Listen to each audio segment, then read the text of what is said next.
少夫人很好，大家都很喜欢她。你看，就连少爷也和她越来越和谐了。是啊，现在就是希望他们能快点有个孩子，有了孩子，西城就懂事了。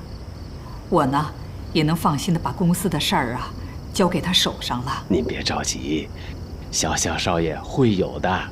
哎，您是不是要回房休息了？哎，请。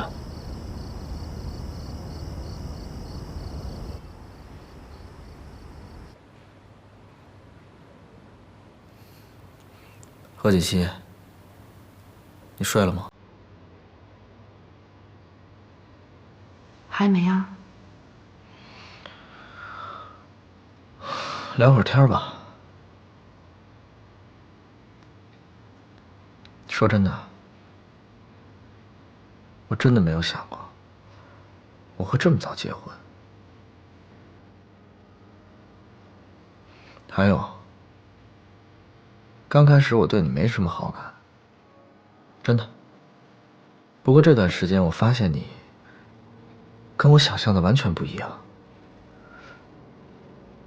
就像我奶奶说的一样，你是个好女孩，所以我不想逼你做你不愿意做的事儿。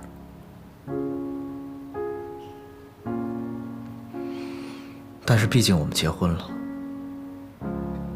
我们以后还要生活在一起，所以我想，我们还是从男女朋友开始做起吧。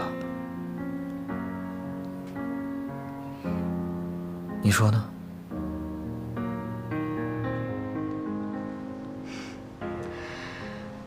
时间不早了，早点睡吧。晚安。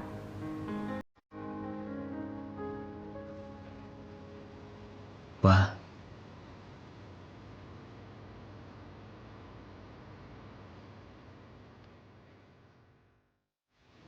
新买了一个包啊？对呀，LV 的，好看吗？好看，大牌子哪有不好看的？多少钱买的？男朋友送的，要是我自己买啊，我可舍不得。顾总，啊，顾总好啊。走。